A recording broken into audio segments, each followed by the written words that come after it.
It didn't take long for members of the far right to turn against the new Republican Speaker of the House.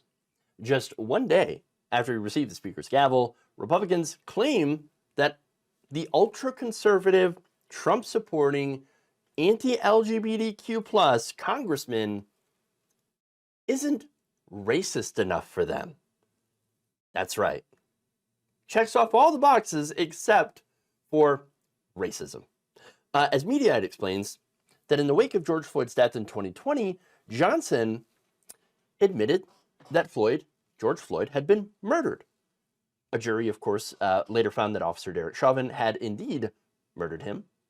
And in an interview with Walter Isaacson, suggested that his adopted black son was actually treated differently than his biological white son.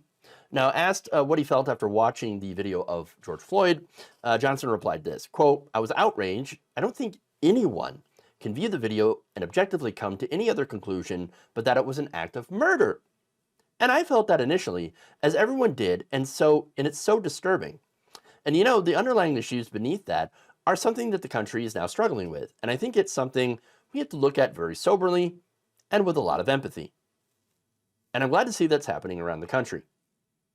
Whoa, empathy. Wow. There's more. I'm going to show you the rest here, which is on video. But he starts out with saying, "You know what it's taught me is that now we have 4 other children of our own. My oldest son, Jack, ironically, this year is 14.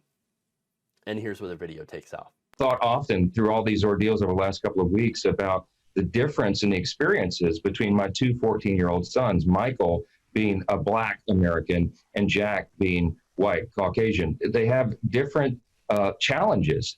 My son, Jack, has an easier path. He just does. The interesting thing about both of these kids, Michael and Jack, is they're both handsome, articulate, really talented kids, gifted by God to do lots of things. But the reality is, and no one can tell me otherwise, my son Michael had a harder time than my son Jack is going to have simply because of the color of his skin. And that's a reality. It's an uncomfortable, painful one to acknowledge. But people have to recognize that's a fact.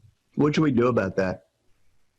I think that we really do need systematic change. I think we need transformative solutions. I think we're at a moment where we can begin to do more to form that more perfect union, as it says in the first line of the Constitution. Holy crap.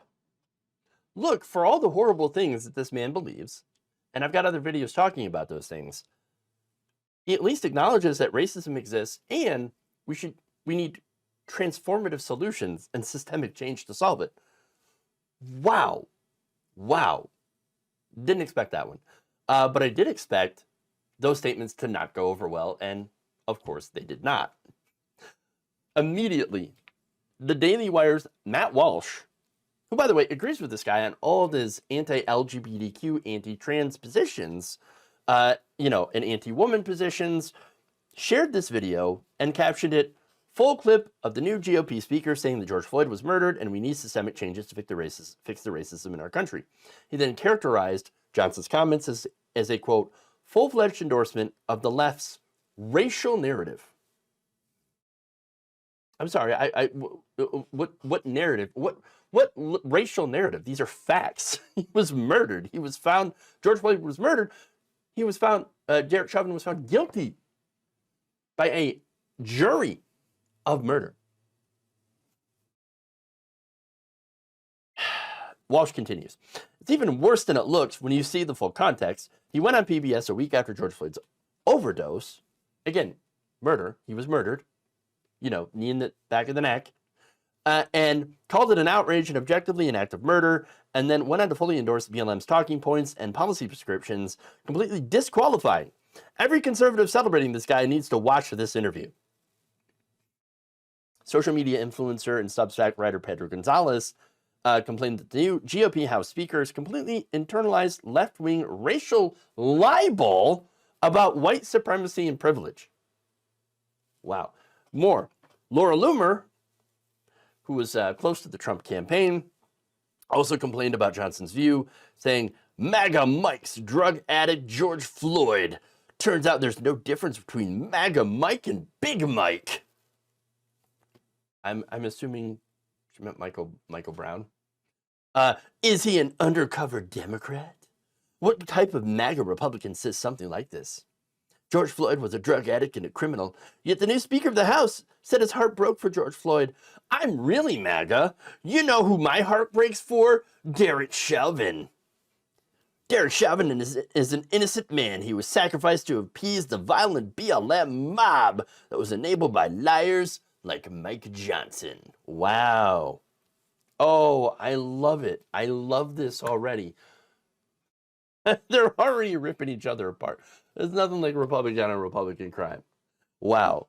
Look, Mike Johnson, well, there's a reason they call him MAGA Mike, because he tried to overturn the election for Trump to put an authoritarian back into power. He thinks same-sex marriage is a dark harbinger of chaos, that and that parents of trans children should not be allowed to support their children, that it should be big government coming in there and telling them, you can't transition, you can't take care of your kids.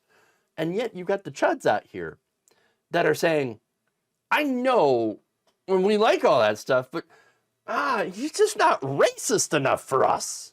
You know, we just can't get this past this part that they, that he saw, George Floyd is a human being that was murdered. Can't even admit that.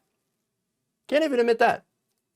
Oh, he doesn't delight in the murder of black people like we do. He must be an undercover Democrat. I'm telling you, this is their movement. The Republican Party's racist. Yes, it is.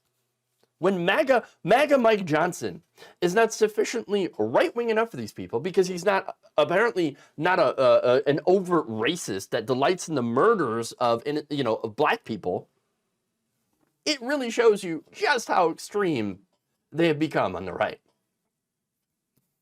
Hey, you know what? Let them fight.